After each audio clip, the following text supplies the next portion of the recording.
दोस्तों, आज का मिस्टर एंड मिसेस परशुराम का एपिसोड बहुत ही धमाकेदार होने वाला है। आज कुछ ऐसा होगा जिसको देखकर आप भी दंग रह जाएंगे। शीतल शालिनी के मुंह से निकलवाएगी कि तुमने ही किया है कत्ल शिव प्रसाद का। करण कुलकर्णी और मनीष दीक्षित भी एक घिनौनी चाल चलेंगे। एपिसोड की शुरुआत होती है, हम देखते हैं करण कुलकर्णी को, जो कि एक चौल में पहुंचा होता है। ये चौल किसी और का नहीं बल्कि शालिनी का होता है। वो पूछता है किसी से कि यहाँ का दादा कौन है। सामने वाला बात को समझ नहीं पाता। करण कुलकर्णी कहता है कि यहाँ पर चलती किसकी है। वो कहता है चंद्रगुन की। वो उसको रास्ता समझाता है। करण कुलकर्णी वहाँ जाने लगता है। कुलकर्णी चंदू के पास पहुंच जाता है। वो कहता है कि तेरा नाम ही चंदू है। कुलकर्णी ऐसा कहता है। वो कहता है हाँ, लेकिन तुझे क्या। वो सामने से कहता है क्या दिक्कत है तेरे को। कुलकर्णी कहता है तुझे पता है तेरे चौल की लड़की शालिनी क्या कांड कर रही है। उसने सारी बात बताई उस चंदू को कि उसने कैसे जाकर पहाड़ी पे परशुराम को मारा। फिर वो चंदू डॉन कुलकर्णी को कहता है कि तेरे बाप का क्या जाता है। कुलकर्णी उसे गिरेबान से पकड़ लेता है। चंदू कहता है कि आज तक इस चौल में किसी की हिम्मत नहीं हुई कि मुझे गिरेबान से पकड़ सके। कुलकर्णी कहता है कि जिसके पास पैसा है वो कुछ भी कर सकता है। वे उसके हाथ पर 5 लाख रुपए रखता है। कुलकर्णी कहता है अब मेरी बात सुन,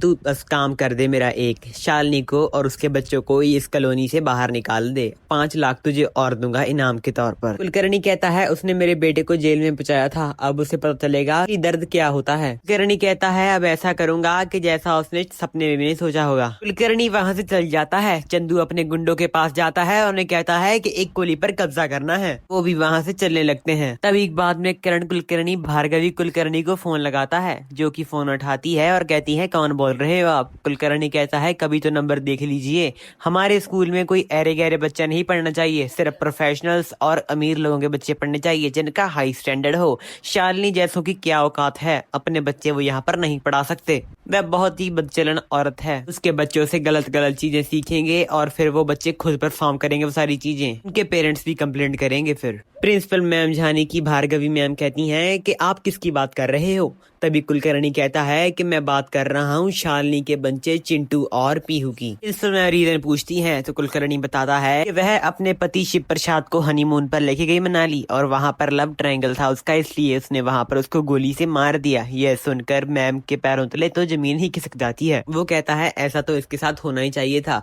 जज के सामने मैंने उससे माफी मांगी लेकिन वो मेरी एक बात ही नहीं मानती थी। जैसे मेरा बच्चा कबीर तड़फा है ऐसे ही इसके बच्चे चिंटू और पीहू तड़फने चाहिए। मेक श्योर इनको किसी और मुंबई के स्कूल में एडमिशन नहीं मिलनी चाहिए। प्रिंसिपल मैम कहती है लेकिन मेरी बात सुनिए। कुलकर्णी कहता है कि बात बूत कुछ नहीं, कल तक उनके बच्चों को टीसी मिलना चाहिए, नहीं तो आपको भी मिल जाएगा। यह कहकर चालाक कुलकर्णी फोन काट देता है। अगले ही पल में हमें परशुराम दिखाया जाता है, जो कि बेड पर बैठा होता है। तभी पीछे से भागी भागी शीतल कहती है पता चल गया। परशुराम कहता है क्या। वो कहती है कि तेरे पत्नी के बॉयफ्रेंड के बारे में पता चल गया। तभी परशुराम उठता है और उसको शोल्डर से बहुत जोर से पकड़ता है। वो कहता है तू बकवास करनी बंद कब करेगी। शीतल कहती है नहीं नहीं, कुछ ऐसा नहीं है, मुझे विक्की शर्मा की पूरी इन्फॉर्मेशन मिल गई है। विक्की शर्मा ही है जो कि शालिनी को डेट कर रहा है, उसी के साथ उसका रिलेशन चल रहा है। वह फ्लैट में रह रहा था, बड़ी बड़ी गाड़ियां हैं उसके पास, बहुत अमीर है, इसलिए ही शालिनी को फंसाया है उसने। वो शिव प्रसाद कहती है कि तुम्हारे पास है ही क्या जो तुम्हारे पास वो रहती, सच्चा प्यार तो सिर्फ मैं तुमसे करती हूँ। अगले ही पल हमें शालिनी दिखाई देती है जो कि शिव प्रसाद की फोटो देख रही होती है। वो कहती है शिव प्रसाद मैं तुमसे बहुत प्यार करती हूँ, तुम्हारे बगैर मेरा यहाँ कोई नहीं है, तुम्हारे बगैर बिल्कुल भी नहीं जी सकती, वापस आ जाओ मेरी जिंदगी में शिव प्रसाद। वो कहती है मैंने तुम्हें बचाने के लिए पिस्टल उठाया था और मैंने तुम पर बिल्कुल भी गोली नहीं चलाई, तुम वापस आ जाओ शिव, तुम्हारे बच्चों का क्या होगा शिव। दूसरी तरफ हम शीतल को देखते हैं जो की फिर से परशुराम के पास दिखाई देती है और उसको भड़काने की कोशिश करती है शालिनी के खिलाफ और कहती है कि उसका विक्की शर्मा से बहुत पहले से रिलेशन चलता आ रहा है, वह बहुत ही अमीर है, तुम समझने की कोशिश करो बात को। वह किसी को कॉल लगाती है। शिव प्रसाद कहता है किसको। वो कहती है रुको 2 मिनट, तुम्हें खुद पता चल जाएगा। वो शालिनी को फोन लगाती है। शालिनी सामने से फोन भी पिक करती है। शीतल कहती है कि बताओ तुमने शिव प्रसाद को मारा है ना। वो कहती है नहीं। वो कहती है तुमने गोली चलाई थी ना वहां पर। वो कहती है हाँ। यह सुनकर शीतल फोन काट देती है और परशुराम भी यह बात सुनकर बहुत हैरान होता है।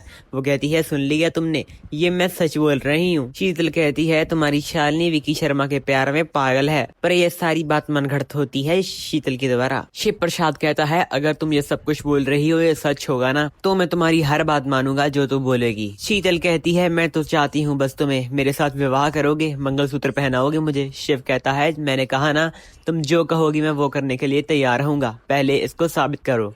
इसके बाद हमें कुछ पल दिखाए जाते हैं। वो सोचता है परशुराम पहले तो हमारे बीच में कुछ ऐसा बिल्कुल भी नहीं था जो ये शीतल कह रही है। हमें एक तरफ दिखाई देता है परशुराम बहुत ही दर्द झेल रहा होता है, वह रो रहा होता है फूट फूट कर। दूसरी तरफ शालिनी भी रो रही होती है अपने लम्हा पुराने याद करके। उसको भी बहुत दुख हो रहा होता है। अपने सीने से उसने लगाई होती है परशुराम की फोटो।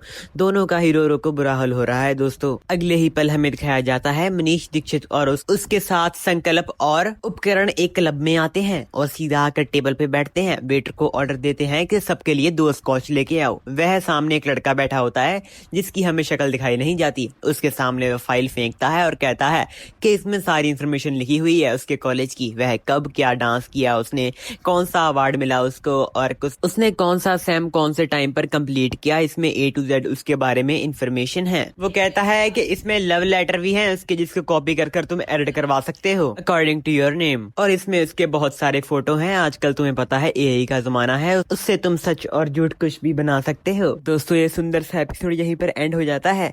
ऐसे ही डेली एपिसोड देखने के लिए आप हमारे चैनल को सब्सक्राइब करें। मिलते हैं आपको ऐसी नोट के साथ, तब तक के लिए बाय बाय, अपना ध्यान रखिएगा।